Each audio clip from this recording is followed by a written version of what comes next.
ಎಲ್ರಿಗೂ ನಮಸ್ಕಾರ. ಆತ್ಮೀಯ ಧ್ರುವತಾರ ಯೂಟ್ಯೂಬ್ ಚಾನಲ್ಗೆ ಸ್ವಾಗತ. ಸ್ನೇಹಿತರೆ, ಇಡೀ ಭಾರತ ದೇಶದಲ್ಲಿ ಅತಿ ಹೆಚ್ಚು ಸಕ್ಸಸ್ ಹೊಂದಿರುವಂತ ನಟ ಯಾರಾದ್ರೂ ಇದ್ರೆ ಅದು ಡಾಕ್ಟರ್ ರಾಜ್ಕುಮಾರ್ ಅವ್ರು ಮಾತ್ರನೇ, ಅಣ್ಣವರು ಮಾತ್ರನೇ. 94% ಇವರ ಸಿನಿಮಾಗಳ ಸಕ್ಸಸ್ ರೇಟ್ ನ ಹೊಂದಿತ್ತು ಅಂತ ಹೇಳಿದ್ರೆ ವಿಡಿಯೋ ಶುರು ಮಾಡೋಣ. ಸ್ನೇಹಿತರೆ, ಇವತ್ತು ಮಾತಾಡಕ್ ಬಂದಿರುವಂತ ಸಿನಿಮಾ ಯಾವುದು ಅಂದ್ರೆ ದೂರದ ಬೆಟ್ಟ ಸಿನಿಮಾ. ಈ ಸಿನಿಮಾ ಬಗ್ಗೆ ಒಂದಷ್ಟು ಪಾಸಿಟಿವ್ ಗಿಂತ ನೆಗೆಟಿವ್ ಜಾಸ್ತಿ ಇತ್ತು. ಏನಕ್ಕೆ ಅಂತಂದ್ರೆ ಆಗಿನ ಕೆಲವೊಂದಷ್ಟು ಜನ ಕಿಡಿಗೇಡಿಗಳು ಅಣ್ಣವರ ವಿರುದ್ಧನೇ ಅಪಪ್ರಚಾರ ಮಾಡೋದಕ್ಕೆ ಶುರು ಮಾಡಿದ್ರು. ಈ ಸಿನಿಮಾ ದೊಡ್ಡ ಹಿಟ್ ಆಗಿದ್ರು ಕೂಡ ಈ ಸಿನಿಮಾ ಓಡಿಲ್ಲ, ಫ್ಲಾಪ್ ಆಯ್ತು ಅಂತ ಒಂದಷ್ಟು ಮಾತುಗಳನ್ನ ಬಂತು. ಈ ಸಿನಿಮಾ ಮೊದಲು ರಿಲೀಸ್ ಆಗಿದ್ದು ಸ್ಟೇಟ್ಸ್ ಅನ್ನೋ ಚಿತ್ರಮಂದಿರದಲ್ಲಿ. ಅಲ್ಲಿ ಈ ಸಿನಿಮಾ 50 ದಿನಗಳ ಕಾಲ ಭರ್ಜರಿ ಪ್ರದರ್ಶನ ಕಾಣುತ್ತೆ. ಮತ್ತೆ ಈ ಸಿನಿಮಾ ರಿಲೀಸ್ ಆದಾಗೂ ಕೂಡ ಮೆಜೆಸ್ಟಿಕ್ ಚಿತ್ರಮಂದಿರದಲ್ಲಿ 100 ದಿನಗಳ ಕಾಲ ಪ್ರದರ್ಶನ ಕಾಣುತ್ತೆ.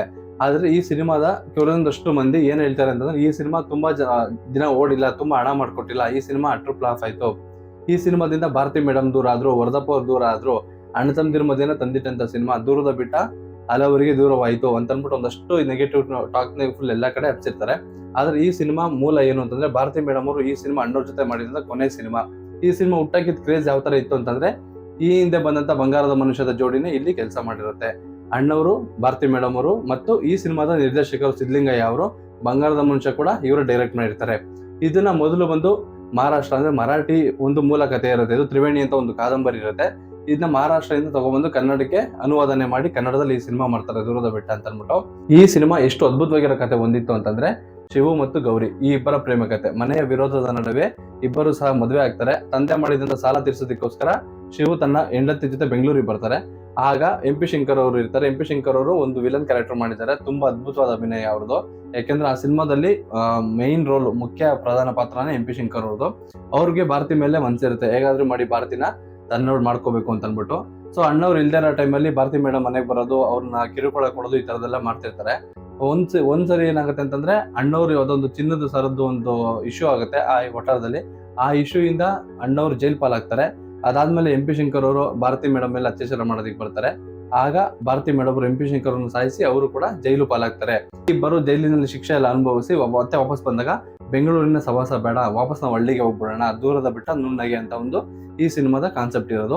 ಈ ಸಿನಿಮಾದಲ್ಲಿ ಅಶ್ವಥ್ ಅವರು, ಲೀಲಾವತಿ ಅವರು, ಭಾರತಿ ಮೇಡಮ್ ಅವರು ಮತ್ತು MP ಶಂಕರ್ ಅವರು, ಅಣ್ಣವರು ಇಷ್ಟು ಜನ ಕೂಡ ಒಂದು ದೊಡ್ಡ ದಾರ ಬಳಗನೇ ಇತ್ತು. ಈ ಸಿನಿಮಾ ಶುರುವಾಗೋದಕ್ಕೆ ಮೂಲ ಕಾರಣನೇ ಈ ಸಿನಿಮಾದ ಕಾದಂಬರಿ ತುಂಬಾ ಅಚ್ಚುಕಟ್ಟಾಗಿತ್ತು. ಇದು ಮರಾಠಿ ಸ್ಟೋರಿ ಆಗಿದ್ರು ಕೂಡ ಕನ್ನಡ ತುಂಬಾ ಅದ್ಭುತವಾಗಿ ಅಭಿನಯ ಮಾಡಿದ್ರು. ಮತ್ತೆ ಈ ಸಿನಿಮಾ ಆದ್ಮೇಲೆ ಅಣ್ಣವರು ಮತ್ತೆ ಸಿದ್ಲಿಂಗಯ್ಯ ಅವರು ಯಾವುದೇ ರೀತಿ ಸಿನಿಮಾಗಳನ್ನ ಮಾಡ್ಲಿಲ್ಲ. ಯಾಕೆಂತಂದ್ರೆ ಸಿದ್ಲಿಂಗಯ್ಯ ಅವರು ಇದಾದ್ಮೇಲೆ ಬೇರೆ ಸಿನಿಮಾಗಳಲ್ಲಿ ಒಂದಷ್ಟು ಸಿನಿಮಾಗಳಲ್ಲಿ ಬ್ಯುಸಿ ಆದ್ರು, ಅಣ್ಣವ್ರ ಜೊತೆ ಸಿನಿಮಾಗಳು ಮಾಡೋದಕ್ಕೆ ಅವ್ರಿಗೆ ಆಗ್ಲಿಲ್ಲ. ಮತ್ತೆ ಭಾರತಿ ಮೇಡಮ್ ಅವರು ದೂರ ಆಗೋದಕ್ಕೆ ಮೂಲ ರೀಸನ್ ಅಂದ್ರೆ, ಮೂಲ ಮೇನ್ ಕತೆ ಏನು ಅಂತಂದ್ರೆ, ಭಾರತಿ ಮೇಡಮ್ ಅವರು 1975ರಲ್ಲಿ ಮದುವೆ ಆಗ್ತಾರೆ ವಿಷ್ಣುವರ್ಧನ್ ಸರ್ ಅವ್ರನ್ನ. 1973ರಲ್ಲಿ ಈ ಸಿನಿಮಾ ಬರುತ್ತೆ. ಈ ಸಿನಿಮಾ ಬಂದು 1.5 ವರ್ಷದಲ್ಲಿ ಭಾರತಿ ಮೇಡಮ್ ಅವರು ಮದುವೆ ಆಗ್ತಾರೆ. ಗಂಧದ ಗುಡಿ ಸಿನಿಮಾದಲ್ಲಿ ಭಾರತಿ ಮೇಡಮ್ಗೆ ಅಪ್ರೋಚ್ ಮಾಡಿದ್ರಂತೆ. ಆದ್ರೆ ಭಾರತಿ ಮೇಡಮ್ ಅವರು ಅದ್ರಲ್ಲಿ ಹೀರೋಯಿನ್ಗೆ ಜಾಸ್ತಿ ಸ್ಕೋಪ್ ಇಲ್ಲ, ಕಮ್ಮಿ ಇದೆ ಪಾತ್ರ, ಅದಕ್ಕೋಸ್ಕರ ನಾನು ಮಾಡ್ತಿಲ್ಲ ಅಂತ ಹೇಳ್ತಾರೆ. ಅದಾಗಿ 6ರಿಂದ 7 ತಿಂಗಳಿಗೆನೆ, ಯಾಕಂದ್ರೆ ಗಂಧದ ಗುಡಿ ಸಿನಿಮಾ ಕೂಡ 1973ರಲ್ಲೇ ಬರುತ್ತೆ. ಅದಾಗಿ ಒಂದ್ ವರ್ಷದ ಹತ್ತತ್ರಕ್ಕೆ ಭಾರತಿ ಮೇಡಮ್ ಅವ್ರು ಮದುವೆ ಆಗುತ್ತೆ. ಮದುವೆ ಆದ್ಮೇಲೆ ಅವರು ವೈವಾಹಿಕ ಜೀವನದಲ್ಲಿ ಬಿಸಿ ಆಗ್ತಾರೆ. ಹಾಗಾಗಿ ಯಾವುದೇ ರೀತಿ ಸಿನಿಮಾ ಕೂಡ ಮಾಡಿಲ್ಲ. ಆದ್ರೆ ಒಂದಷ್ಟು ಜನ ಏನ್ ಮಾಡಿದ್ರು ಅಂತಂದ್ರೆ, ಈ ಸಿನಿಮಾದಲ್ಲಿ ಭಾರತಿ ಮೇಡಮ್ಗೂ ಅಣ್ಣವ್ರಿಗೂ ಏನೋ ಮನ್ಸಾಗಿತ್ತು. ಸೊ ಹಾಗಾಗಿ ಈ ಸಿನಿಮಾ ಸಿನಿಮಾಗಳು ಅಷ್ಟು ಚೆನ್ನಾಗಾಗ್ಲಿಲ್ಲ, ಮತ್ತೆ ಅವರಿಬ್ರು ಕೂಡ ದೂರ ಆಗೋದಕ್ಕೆ ಈ ಸಿನಿಮಾ ಫ್ಲಾಪ್ ಆಯ್ತು, ಅದೇ ಕಾರಣ ಅಂತ ಇದ್ ಮಾಡಿದ್ರು. ಮೂಲವಾದ ಕಾರಣ ಈ ಸಿನಿಮಾ ಭಾರತಿ ಮೇಡಮ್ ಅವರು ಮದುವೆ ಆಗುತ್ತೆ ಈ ಸಿನಿಮಾ ಆದ್ಮೇಲೆ, ಅದೇ ಮೂಲ ಕಾರಣ. ಮತ್ತೆ ಈ ಸಿನಿಮಾದಲ್ಲಿ ವರದಪ್ಪ ಅವ್ರಿಗೂ ಅಣ್ಣವ್ರಿಗೂ ವೈಮನಸ್ಸು ಯಾಕೆ ಹುಡ್ತು ಅಂತಂದ್ರೆ, ಈ ಸಿನಿಮಾ ಚೆನ್ನಾಗಿ ಹೋಗ್ಲಿಲ್ಲ, ಈ ಸಿನಿಮಾ ಫ್ಲಾಪ್ ಆಯ್ತು, ಅದಕ್ಕೋಸ್ಕರ ವೈಮನಸ್ಸು ಹುಟ್ಟು ಅಂತ ಹೇಳ್ತಾರೆ. ಆದ್ರೆ ಅಣ್ಣವ್ರು, ವರದಪ್ಪ ಅವರು ಇದು ಮೊದಲನೇ ಸಿನಿಮಾ ಅಲ್ಲ, ತುಂಬಾ ಸಿನಿಮಾಗಳನ್ನ ಒಟ್ಟಾಗಿ ಮಾಡಿದ್ದಾರೆ. ಯಾಕಂದ್ರೆ ಅಣ್ಣವ್ರು ಮತ್ತು ವರದಪ್ಪ ಅವರು ಯಾವ ತರ ಇದ್ದು ಅಂತಂದ್ರೆ, ಸಕ್ಸಸ್ ನ ಮತ್ತು ಫೇಲ್ಯೂರ್ ನ ಒಂದೇ ತರ ನೋಡ್ತಿದ್ರು ಆ ಒಂದು ಕ್ಯಾರೆಕ್ಟರ್ಸ್. ಯಾಕಂದ್ರೆ ಅವ್ರಿಬ್ರು ಕೂಡ ಅಷ್ಟೇ ಅಚ್ಚುಕಟ್ಟಾಗಿ ಒಂದು ಯಾವ ತರ ಒಂದು ಅಣ್ಣ ತಮ್ಮದಿರು ಅಂದ್ರೆ ಎಲ್ಲರಿಗೂ ಹಿಂಗೆ ಮಾದರಿಯಾಗಿರ್ಬೇಕು, ಆ ತರ ಬದುಕಿದವರು ಅಂತಾನೆ ಹೇಳ್ಬೋದು. ಮತ್ತು ಈ ಸಿನಿಮಾ ಬಗ್ಗೆ, ಈ ಸಿನಿಮಾ ಜಾಸ್ತಿ ದಿನ ಓಡಿಲ್ಲ ಅಂತ ಹೇಳ್ತಾರೆ ಕೆಲವರು. ಬಟ್ ಈ ಸಿನಿಮಾ ಸ್ಟೇಟ್ಸ್ ಅಲ್ಲಿ 50 ದಿನ, ಮೆಜೆಸ್ಟಿಕ್ ಅಲ್ಲಿ 100 ದಿನ ಓಡಿದೆ. ಅಣ್ಣವ್ರ ಸಿನಿಮಾಗಳು ಅಂತಂದ್ರೆ ಮಿನಿಮಮ್ 100 ದಿನ ಓಡ್ತಿತ್ತು. ಒಂದಷ್ಟು ಜನ ಅಣ್ಣವ್ರಿಗೆ ಒಂಥರ ಮೋಸ ಮಾಡೋ ತರನೇ ಮಾಡ್ತಿದ್ರು. ಯಾಕಂದ್ರೆ ಅಣ್ಣವ್ರದ್ದು 100 ದಿನ ಬಬ್ರುವಾಹನ ಸಿನಿಮಾ ಕೂಡ 98-99 ದಿನಕ್ಕೆ ಮೈನ್ ಥಿಯೇಟರ್ ರಿಮೂವ್ ಮಾಡಿದ್ರು. ಯಾಕೆಂತಂದ್ರೆ ಫಂಕ್ಷನ್ ಮಾಡ್ಬೇಕಾಗತ್ತೆ, ಫಂಕ್ಷನ್ ಮಾಡಿದ್ರೆ ಮತ್ತೆ ಅಮೌಂಟ್ ಖರ್ಚಾಗುತ್ತೆ ಅಂತ ಅಂದ್ಬಿಟ್ಟು ಒಂದು ಮೈನ್ ರಾಜನ್ ಇಟ್ಕೊಂಡು ಅವಾಗಿನ ಪ್ರೊಡ್ಯೂಸರ್ಸ್ ಅಣ್ಣವ್ರಿಗೆ ಮೋಸ ಕೂಡ ಮಾಡ್ತಿದ್ರು ತುಂಬಾ ಜನ. ಅದ್ರಲ್ಲಿ ಈ ಸಿನಿಮಾ ಯಾವ ತರ ಅಂತಂದ್ರೆ, ದೂರದ ಬೆಟ್ಟ ಸಿನಿಮಾ ಸಕ್ಸಸ್ ಆದ್ರೂ ಕೂಡ ಇಲ್ಲೂ ಕೂಡ ಪ್ರೊಡ್ಯೂಸರ್ಗಳು ಹೇಳ್ಕೊಳ್ಳಲ್ಲ. ಎಲ್ಲಿ ಸಕ್ಸಸ್ ಆದ್ರೆ ಒಂದು ಅದನ್ನ ಪ್ರೋಗ್ರಾಮ್ ಮಾಡಬೇಕು ಅಥವಾ ಒಂದು ಇವೆಂಟ್ ಮಾಡಬೇಕು, ಅಣ್ಣವ್ರನ್ನ ಮತ್ತೆ ಕರೆಸ್ಬೇಕು. ಮತ್ತೆ ಥಿಯೇಟರ್ ಅವಾಗೆಲ್ಲ ಹೆಂಗಂದ್ರೆ, ಥಿಯೇಟರ್ಗಳು ಯಾವ ಥಿಯೇಟರ್ 100 ಡೇಸ್ ಓಡ್ತೋ ಆ ಥಿಯೇಟರ್ಗಳೆಲ್ಲ ಸೆಲೆಬ್ರೇಷನ್ ಮಾಡೋರು, ಥಿಯೇಟರ್ ಸಿಬ್ಬಂದಿಗೆಲ್ಲ ಒಂದಷ್ಟು ಅಡ್ವಾನ್ಸ್ ನ ಕೊಟ್ಟು ಆ ಒಂದು ಸೆಲೆಬ್ರೇಷನ್ ಎಲ್ಲ ಜಾಸ್ತಿ ಮಾಡೋರು. ಅದನ್ನ ತಪ್ಪಿಸ್ಕೊಳ್ಳೋದಕ್ಕೋಸ್ಕರ ಅಣ್ಣವ್ರ ಸಿನಿಮಾಗಳು ಹಿಟ್ ಆದ್ರೂ ಕೂಡ ಅಣ್ಣವ್ರ ಸಿನಿಮಾ ಹಿಟ್ ಆಗಿದೆ, ಚೆನ್ನಾಗಿ ಓಡಿದೆ, ಬಟ್ ಆದ್ರೆ ನಮ್ಗೆ ಅಷ್ಟು ಹಣ ಮಾಡ್ಕೊಟ್ಟಿಲ್ಲ ಅಂತ ಅಂದ್ಬಿಟ್ಟು ಹೇಳ್ತಿದ್ರು.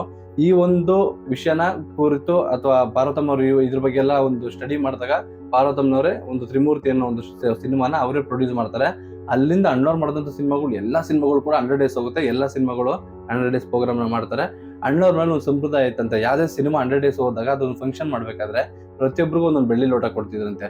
ಯಾಕೆಂತಂದ್ರೆ ಹಿಂದೆ ಮಾಡಿದ ಪ್ರೊಡ್ಯೂಸರ್ಸ್ ಯಾವ ತರ ಅಂತಂದ್ರೆ 100 ಡೇಸ್ ಹೋದ್ರು ಕೂಡ ಒಂದು ಫಂಕ್ಷನ್ ಮಾಡ್ತಿದ್ದಿಲ್ಲ. ಫಂಕ್ಷನ್ ಮಾಡಿದ್ರು ಕೂಡ ಅಣ್ಣವ್ರ ಹತ್ರ ಒಂದು ಸಿನಿಮಾ ಚೆನ್ನಾಗ್ ಆಗ್ಲಿಲ್ಲ ಅಣ್ಣವ್ರೆ, ಆದ್ರೂ ಕೂಡ ಒಂದು ಫಂಕ್ಷನ್ ಮಾಡ್ತಿದೀವಿ ಅಂತ ಹೇಳ್ತಿದ್ರಂತೆ.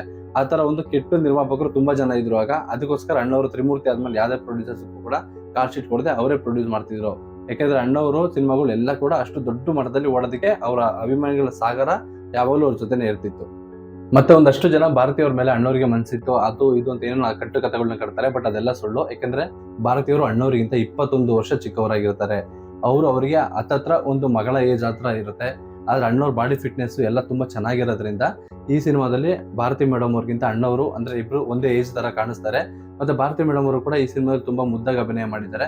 ಮತ್ತೆ ಇಡೀ ಕನ್ನಡ ಇಂಡಸ್ಟ್ರಿಯಲ್ಲಿ ಅಣ್ಣವ್ರ ಜೊತೆ ಮಾಡಿದಂತ ಹೀರೋಯಿನ್ಗಳು ಎಲ್ಲರೂ ಕೂಡ ಅದನ್ನೇ ಲಕ್ಷ್ಮೀದೇವಿ ಆಗಿರ್ಬೋದು, ಲೀಲಾವತಿ ಆಗಿರ್ಬೋದು, ಜಯಂತಿ ಅವರಾಗಿರ್ಬೋದು, ಎಲ್ಲರೂ ಕೂಡ ಅಣ್ಣವ್ರಿಗೆ ಹೀರೋಯಿನ್ ಆದ್ಮೇಲೆ ತಾಯಿಯಾಗಿ ಅಥವಾ ತಂಗಿಯಾಗಿ ಬೇರೆ ಬೇರೆ ರೋಲ್ಗಳನ್ನ ಅಭಿನಯ ಮಾಡಿದ್ದಾರೆ. ಆದ್ರೆ ಭಾರತಿ ಮೇಡಮ್ ಅವ್ರು ಮಾತ್ರ ಅಣ್ಣವ್ರಿಗೆ ನಟಿಸಿದಂತ 21 ಚಿತ್ರಗಳಲ್ಲೂ ಕೂಡ ನಾಯಕಿಯಾಗಿ ಅಭಿನಯಿಸ ಮಾಡಿದ ಏಕೈಕ ನಟಿ ಅಂತಂದ್ರೆ ಅದು ಭಾರತಿ ಮೇಡಮ್ ಅವ್ರು ಮಾತ್ರನೇ.